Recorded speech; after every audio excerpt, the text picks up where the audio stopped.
Bonjour à tous et bienvenue dans cette nouvelle vidéo. Je vais vous présenter mes activités de crowdlending dans cette vidéo. Donc le crowdlending, en fait, ou financement participatif, tout bêtement, en fait, ça consiste à prêter de l'argent à des entreprises par le biais de plateformes. Voilà, les plateformes, en fait, se chargent d'analyser en détail les demandes des entreprises, font un espèce de bilan financier des entreprises. Voilà, la plateforme en fait valide ou non le projet de l'entreprise. Donc voilà. Aujourd'hui, j'ai donc, je suis donc sur deux plateformes, Uniland et Lendix. J'ai commencé par Uniland par le biais de bouche à oreille. J'ai connu Uniland par le bouche à oreille de collègues. Voilà, donc aujourd'hui, c'est la première plateforme dans laquelle j'ai investi, mais j'ai vite arrêté au profit de Lendix. Pour des raisons assez simples, voilà, la plateforme Lendix est un peu mieux gérée, un peu mieux, plus fiable. Je la préfère. Je préfère cette plateforme. Les projets ils sont plus intéressants. Donc globalement voilà. Après, donc sur la plateforme Uniland, j'ai donc 9 projets en cours, tous en cours de remboursement.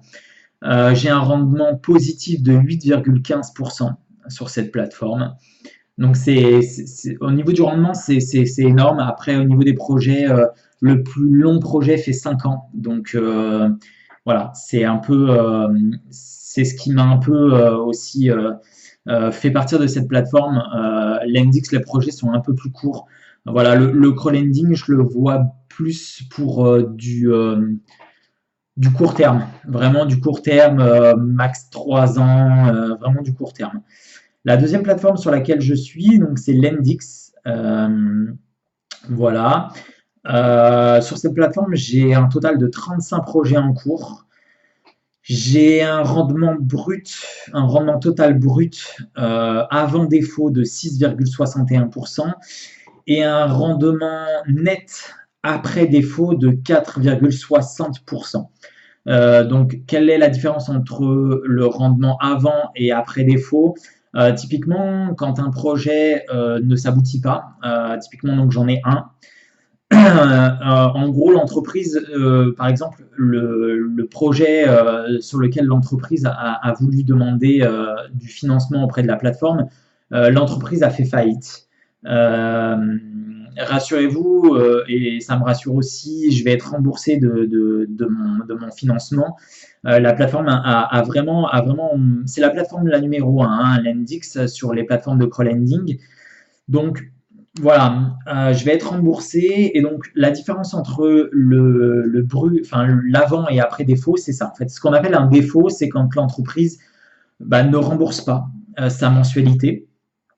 Donc voilà, en l'occurrence, j'ai un prêt, j'ai un projet en cours qui est en défaut, qui devrait se résoudre là avant la fin de l'année.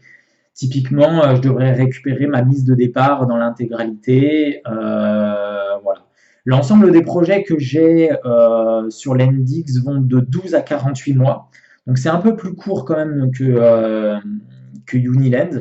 Voilà, progressivement, j'abandonne la plateforme Uniland au profit de l'Endix qui est beaucoup mieux. Voilà globalement mon activité sur le crowdlending. Donc tous les mois, j'investis un petit peu. Généralement, je suis à 4 projets par mois. J'essaye de financer 4 projets par mois.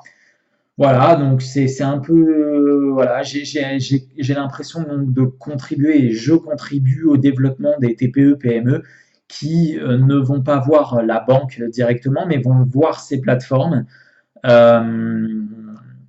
pour faire appel à des particuliers comme moi qui financent ces projets. Voilà, typiquement, pour vous prendre un cas concret, ça peut être l'exemple d'une entreprise de jardinage qui a besoin d'équipements pour accélérer la cadence des contrats qu'elle a.